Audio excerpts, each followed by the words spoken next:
Hi, everybody. We're here with Nicole Scarangello, Director of Food and Menu Management with New York City Public Schools. Nicole, thanks so much for joining us today. It's not always the case that we get to speak with the nation's largest school district, and you guys have really been doing some fantastic things with fresh fruits and vegetables throughout the years.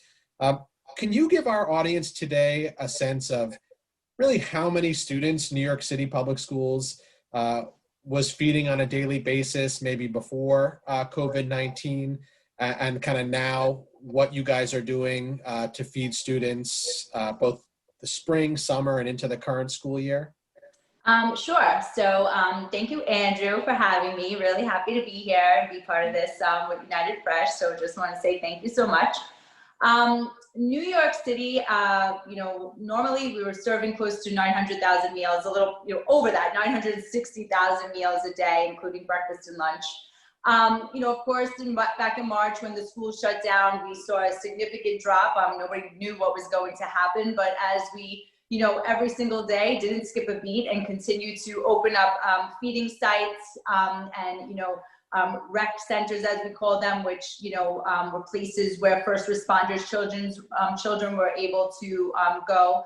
We saw our numbers creep up slowly, and we had confidence. We were talking to our distributors. We're like, don't be alarmed. We know that these numbers would go back up. So I want to say, at the peak of the summer, as we were just in full gear and we never stopped and we kept going, we were back up to about 600,000 meals a day throughout the summer. Of course, since September, with all these changes, taking place, these delayed openings, we were supposed to open beginning of September. We got pushed back almost a month here in New York City. And then there is the, students are able to choose remote learning versus a blended, version of that. So, there's been so much change. We shut down our hub sites. So our adult feeding has now been restricted to a certain time of day, 3 to 5 at designated sites. So we did see a dip in numbers, but as anticipated. And as we get our grounding and we continue to see, principals supporting us and parents, getting the word where these meals are, because it doesn't matter if you're blended that day, we're serving those kids that are in the school. If you're remote, you still can go to a site and get lunch from there. And then adults have the opportunity to go at a certain time to get their meals as well. So we see those numbers creeping back up, and we anticipate that, we will be back up to that, 500,000, 600,000, within a few months. Even those numbers are just, staggering for so many people that are going to be listening to us today. But, New York City Public Schools, especially the Office of School Food, has really always had a fantastic commitment to fresh fruits and vegetables, self-serve salad bars.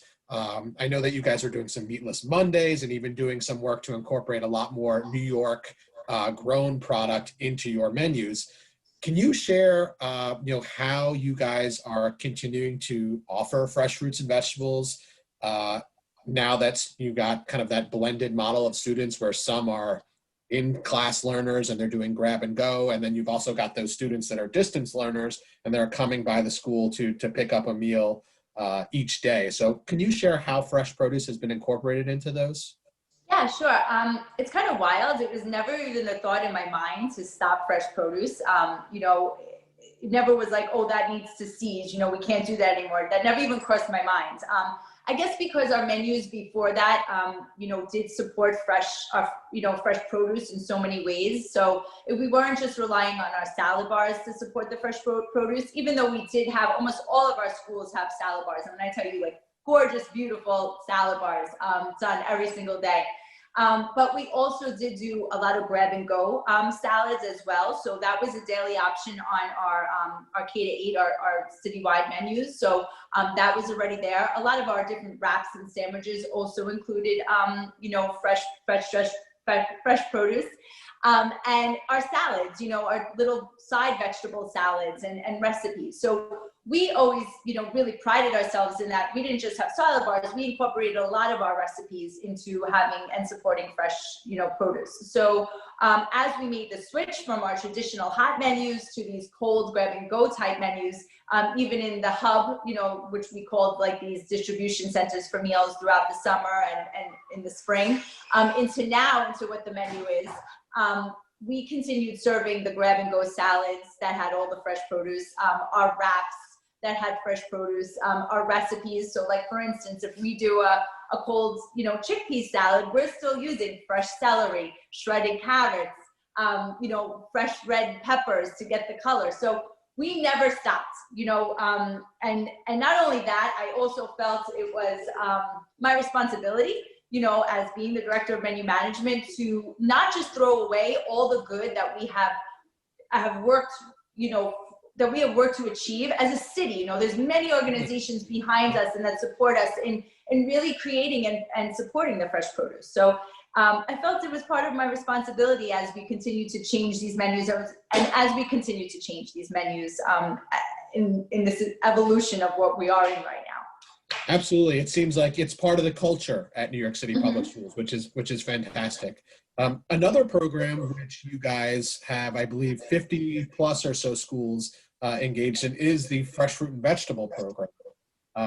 Those elementary schools that participate in that, did that stop during the spring and summer, and have you brought that back, or kind of what are some plans for your? Well, yes, it did. Everything did cease when our schools shut down back in March. But we were we were on our toes. We didn't know what was happening. We were gearing up, hoping that Fresh Fruit and Vegetable would continue, but we didn't know. And then we got the word, a few weeks ago from the state that the program was going into effect. We started October 6th. We have a total of 68 schools that fall under the Fresh Fruit and Vegetable program.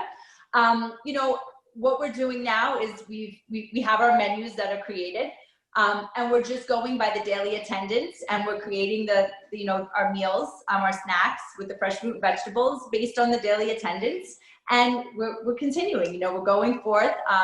We were allocated some additional funds, which was amazing, because then we were able to add different schools. Which was great. And that also goes into the garden to cafe program as well, which stopped, but we didn't know what was going to happen. And it was really great that principals still wanted that to happen, and they're so they're so supportive in how we can continue the garden to cafe programs within the schools. And we're in about 200 schools across the city. And that's also allowed us to switch to some type of, virtual, classroom, and bringing the farmer and working with, So, yes, do we want everything to go back to the same? Of course, but it's also giving us some really great opportunities to, be innovative on how we're going to continue and sustain and not let anything stop us, because we're in New York City. That's great. And I love how you're connecting everything too, right? All the good things that have happened in your meal program to continue those nutrition standards and continue offering the wide variety of produce there, getting the fresh fruit and vegetable program back up, and now even seeing how some of the garden to cafe programming, people are wanting it to come back. You guys are looking about how to continue to incorporate that, at least give some sense of normalcy as we're in this new situation with us. We are actually, we're actually looking forward to also extending our funds that we allocate towards the DoD Fresh program. So, we've explored a lot over the last couple of years, really what the DoD Fresh program could do for us. Working with the actual supplier of the DoD, products, and learning just more about, what this means, what's DoD Fresh mean, and what could we do with it? So what does it mean in terms of your variety, right? Yes, variety, because we're always looking for variety, and we're always looking for something different, and how we could use that different on our menus, and not, and that way the children are still excited, as we build our salad bars and make our grab and go meals. So as we continue to understand the program and really how much we could do within the program for the DoD Fresh, we continue to allocate more funds towards that program. So, which makes me happy, because it goes to show that we still have faith, in knowing that, this is something that really means a lot to New York City. It's not going anywhere under whatever circumstances we are. We want fresh produce. We're going to continue to support that, and we're going to continue to serve that, because it's healthy. It's it has the nutrients that are needed to support a healthy lifestyle. And that's we want everybody to have that. And that's what we're doing. That's absolutely fantastic, Nicole. Is there anything else that you'd like to share with our audience today about, New York City, whether it's your commitment to, Meatless Mondays? Are those continuing? I know that you guys are trying to do some more work with getting New York grown produce into some of your schools. Can you share some of the kind of big picture things that you guys would still like to continue on with? Yes, so we are, as the school year began and, our menu began as well, Meatless Monday is incorporated into the menu. So all grab-and-go sites are serving meatless cold grab-and-go meals for that day. So we've been, it's been creative. It's been a creative process to just different types of recipes that, that support that. We are also part of the Farmland Trust and the connection that we have to the Farm to School for New York State. We're part of one of the districts that support that, and we're involved with that as well. So we are, constantly working with other districts across New York and the country in regards to what they're doing with fresh produce and how they're connecting with their local farmers and bringing that into the schools. So that's always exciting because we get really great feedback and really great ideas from other districts across the country, and also in New York State too, because sometimes it's, as we collaborate here in New York State, it makes our buying power so much stronger. And then, we have an opportunity to restructure the way that we procure our produce. And as we look forward into doing that, we see a lot of opportunity where we can support local in regards to, working directly with local farmers and understanding what their needs are to make them feel secure so that we could bring that item in and get it on the menu. And also, variety, because, we want to keep giving the children, the students, the variety. We have baby carrots, bagged baby carrots, but we get a lot of requests for a lot of other cut fruit. And while sometimes it makes sense to do it at the school level for like labor and cost, other times it makes sense to work with our suppliers and getting things done beforehand. So we're just looking at variety. We're looking at how to create the specs that make it the most useful, and we get the most out of it, not just for us at OFNS, but for our customers and the suppliers as well. So that's a really great team that we're working with all around. That's fantastic to hear. And as somebody who's a chef, right? You're a chef. That's your background.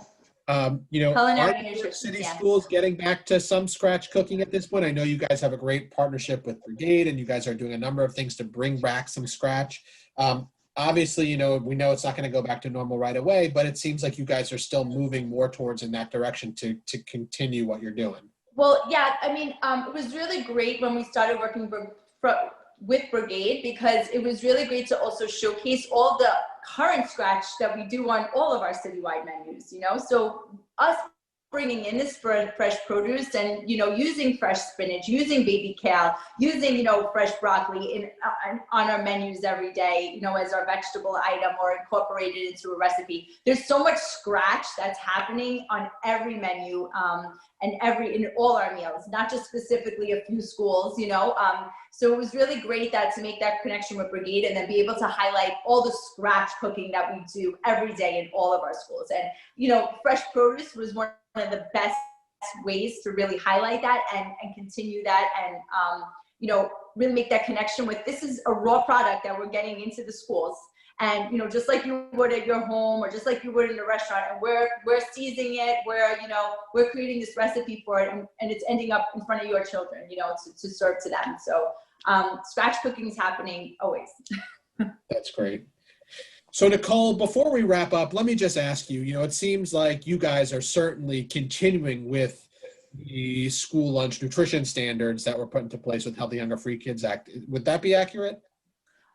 We have not. So since we began, we haven't stopped. So since everything has happened back in March, spring into summer into now, we have not wavered from any of the, the federal standards in regards to the USDA meal pattern and nutritional requirements.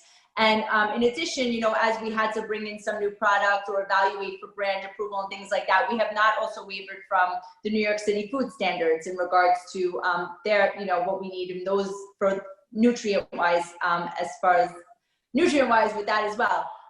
In addition, we still, we have our internal standards that come from OFNS and our extensive prohibited ingredient list, and business as usual when it comes to, what we want to provide for our students, and what we're doing. So we have not wavered from any of those requirements. And in some sense, it was just easier to stick with it because that's what you guys have been doing for so long. Yes, I mean, right. So that didn't really become an issue, as we go forward and we look about, as always, as we're always thinking about, waste and how we could, the cost of our meals and this and that, we're thinking about where we can make changes. But as far as deferring from the meal pattern, it just was not necessary for us at this time. Things change and this and that, but right now we could say that, we have not derailed from that at all. Well, Nicole, thank you so much for joining us today. Thank you for sharing New York City Public Schools' commitment to fresh produce as part of your school meal program, both pre-pandemic and as we kind of go forward and into what this new school year brings. We really do appreciate your commitment to fresh and everything that you and your team are doing.